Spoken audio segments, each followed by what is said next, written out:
Town councilors discuss solid waste, and it's time to hit the beach on this episode of Barnstable Today. It's Friday, May 24th, 2013. I'm Sarah Colvin.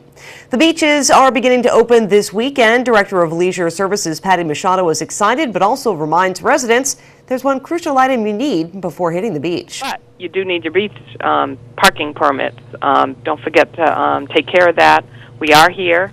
Every day, every single day, 7 days a week, we are available here.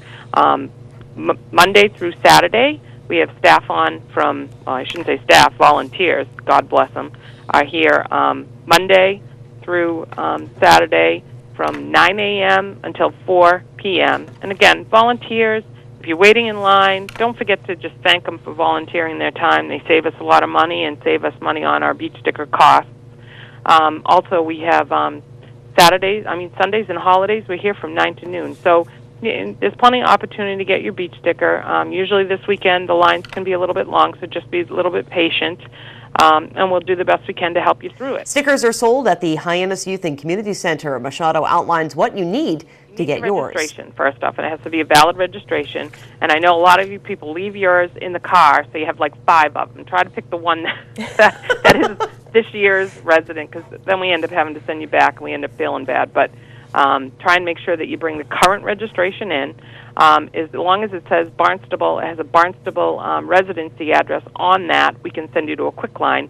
If you are a summer resident, you have your residency here, we can look it up if you don't have your tax bill, but if you have your tax bill, you can go to that fast line. So that's just a little bonus. If you have everything, we can get you in and out as quick as possible, because we don't have to look anything up on the computer. And if you have a leased vehicle, you need to bring your lease agreement, and the lease agreement must have the same address on it, a Barnstable address on it, or an address if you're a summer resident that is the same as your tax bill goes to. If you're a renter, make sure you've updated your vehicle registration. Registration is not valid after 3 months if you've lived there, but you need to bring in your lease agreement. If you bring in a year-round, it must be a year-round lease agreement to get a resident beach sticker, and you'll have 3 months. So if you just moved into town, obviously we understand it'll take you a few months to get it taken care of. But if you got a grace period last year, it's not going to happen, because now your registration is no longer valid, so we're not able to honor it. So there is some technical aspects, but we'll help you through as best we can and get you in the right direction so that all your T's are crossed and we're ready to roll, and we have a wonderful summer. Stickers again sold 7 days a week at the HYCC. Barnstable Town Council gathered with town leaders and local trash haulers at a workshop session last night. Town Manager Tom Lynch provided the synopsis of goals. Council is a policy-making body of our town, so if they would have passed any additional regulations, then we go about and enforce it and administer it. We naturally know very well our own transfer station policies and the number of customers we have, what their habits are. We understand what they want and don't want, and we manage that. We have less of an understanding, at least I will say personally, less of an understanding of the private sector market, which is the clear majority of our citizens who choose to use a hauler of their choice and choose the services that they want you to deliver. So one of the charges when we had our last town council workshop, just generally about this, was that there was some concern about how you would increase recycling among the private sector. And Ruth Weil, our town council, was charged with looking at the regulations, drafting something, and then the town council asked for another workshop. And it is just in draft form. And I think the reason that they invited you here tonight is to hear what that market is like, how you function, where the pitfalls might be, and then it's going to be their decision as to whether they move forward with a regulation or whether they amend that or change that in any way, shape, or form. So it's what you have before you is something that we put forth for discussion purposes.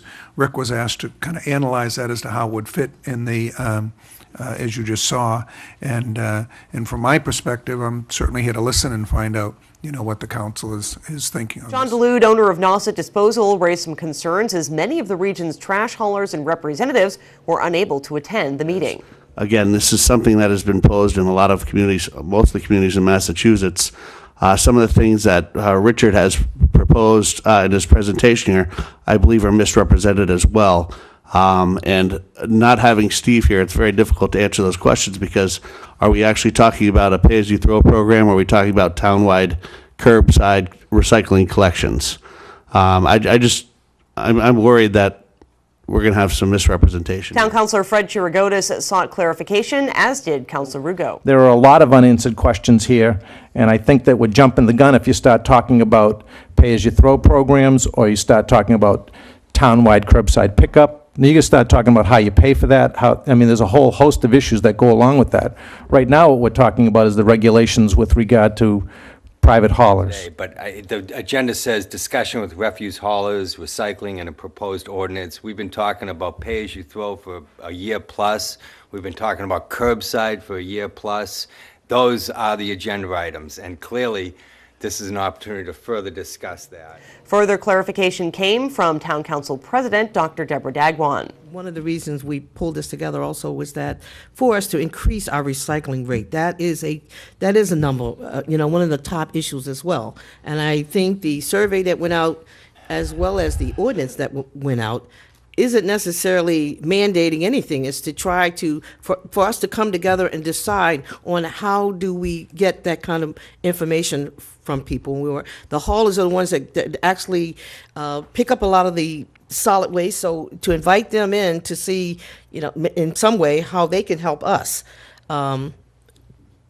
design this ordinance, that it's not going to hurt them, but also gives us information.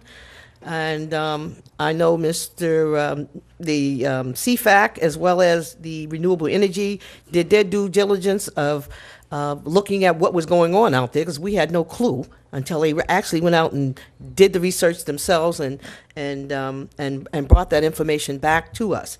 But none of it's etched in stone, and none of it right now is mandated that we have to do any of these things. But we are still in the process of gathering information and trying to make an informed decision. Council will continue to research the issue and seek answers. It is the unofficial start to summer here on Cape Cod. Sandy Neck Beach Park Manager Nina Coleman says if you're planning on heading to the off-road beach, you might want to be prepared for very soft conditions. You need to be very aware of the beach conditions and the tides.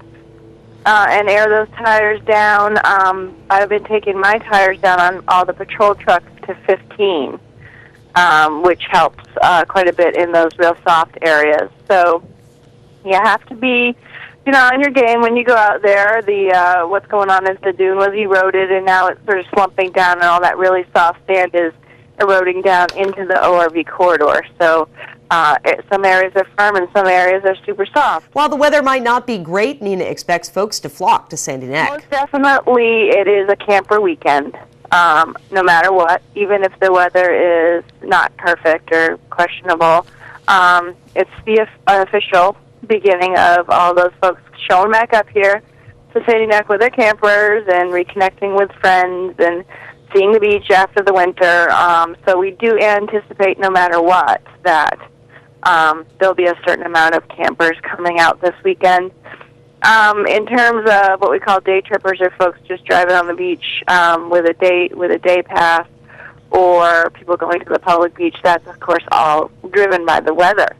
And if my memory is correct, last year we had a pretty nice Memorial Day weekend, and we had a lot of people doing multiple uses of the beach. But the way that this is setting up for this weekend, as you said, as long as the weather does stay as predicted, I'm anticipating a lot of campers and some other people wandering in and out, but it shouldn't be a huge weekend. And finally, a reminder, the Barnstable's Memorial Day Remembrances begin at 10 o'clock in Centerville, with the parade at 12:15 at the JFK Memorial for a special ceremony. With Barnstable Today, I'm Sarah Colvin.